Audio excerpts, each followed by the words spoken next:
స్వాతంత్ర దినోత్సవ శుభాకాంక్షలు తెలియజేస్తా ఉన్నాను.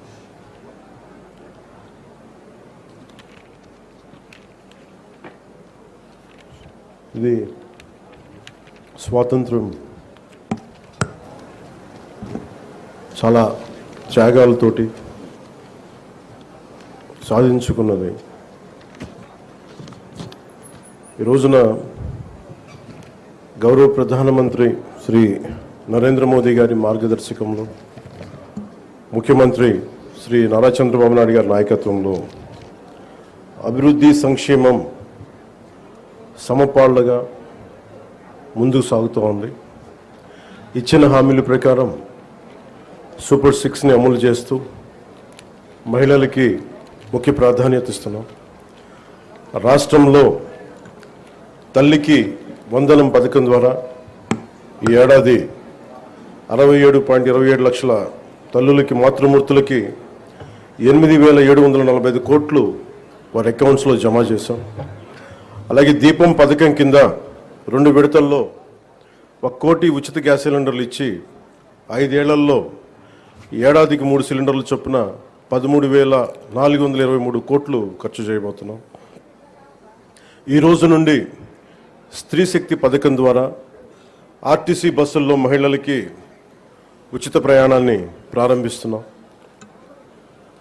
పంచాయతీరాజ్ బాధ్యతలు స్వీకరించిన వెంటనే జాతీయ పండుగల నిధులను మైనర్ పంచాయతీలకి 100 నుంచి 10,000కి, మేజర్ పంచాయతీలకి 250 నుంచి 25,000కు పెంచి సర్పంచుల ఆత్మగౌరవాన్ని కాపాడాం. గ్రామ స్వరాజ్య సాధన లక్ష్యంలో భాగంగా ఒకే రోజు 13,326 గ్రామ పంచాయతీల్లో గ్రామ సభలు నిర్వహించి ప్రపంచ రికార్డు సాధించాం. పల్లె పండుగ ద్వారా 4,000 కిలోమీటర్ల సిసి రోడ్లు, 22,500 మినీ గోకులాలు, 1,00,000 నీటి కుంటలు, 15,000 నీటి తొట్లు పూర్తి చేశాం. పంచాయతీరాజ్ ఇంజనీరింగ్ డిపార్ట్మెంట్ ద్వారా 2,000 కిలోమీటర్ల బీటీ రోడ్లు, 14 కొత్త వంతెనలు నిర్మించాం. గ్రామీణ ఉపాధి హామీ పథకం ద్వారా 75.23 లక్షల ఉపాధి శ్రామికులకు గ్రామాల్లోనే ఉపాధి కల్పించి ప్రమాద పరిహారం 50,000 నుంచి 4 లక్షలకు పెంచాం. అడవితల్లి బాట కింద కొండ ప్రాంతాల్లో 1,005 కోట్లతోటి 625 గిరిజన గ్రామాలను అనుసంధానిస్తూ 1,069 కిలోమీటర్ల రోడ్ల నిర్మాణానికి ప్రధానమంత్రి జనజాతి ఆదివాసీ న్యాయ మహా అభియాన్ కింద ఉపాధి హామీ పథకం కింద రాష్ట్ర నిధులతోటి శ్రీకారం చుట్టాం.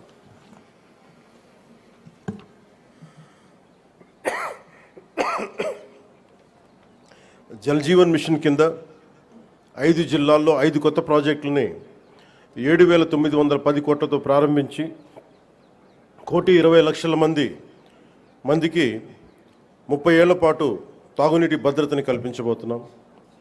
అటవీ విస్తీర్ణం 30% నుండి 37% పెంచే లక్ష్యంలో 1 కోటి మొక్కలు నాటి వీటిని QR కోడ్లతో ట్రాకింగ్ కూడా ప్రారంభించాం.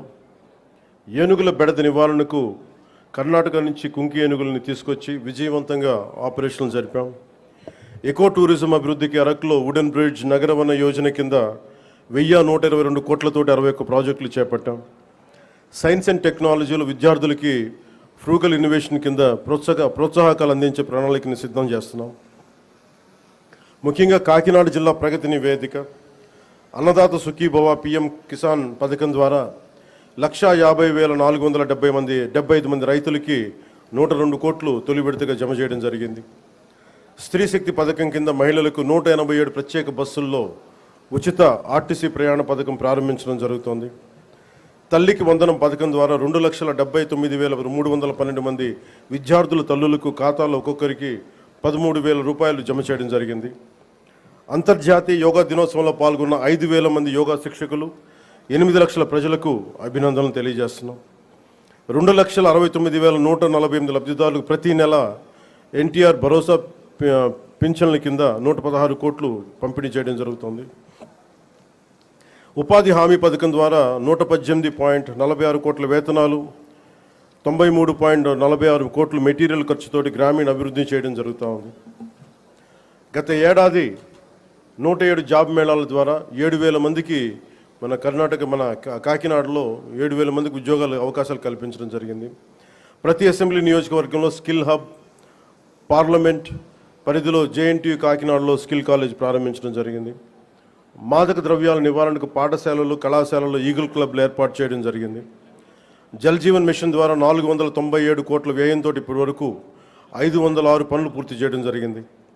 రోడ్లు భవనాల శాఖ ద్వారా 27 కోట్లతోటి రహదారులు గోతులు పూడ్చడం జరిగింది. గడిచిన ఏడాదిలో పిఠాపురం నియోజకవర్గంలో 308 కోట్లకు పైగా పనులు చేసి దేశంలోనే మోడల్ నియోజకవర్గంగా దాన్ని తీర్చిదిద్దుబోతున్నాం. వచ్చే 4 ఏళ్లలో మరింత ప్రగతికి కట్టుబడి ఉన్నామని మీ అందరికీ తెలియజేసుకుంటా ఉన్నాం. ఇంత అభివృద్ధిని మనం సాధించగలిగామంటే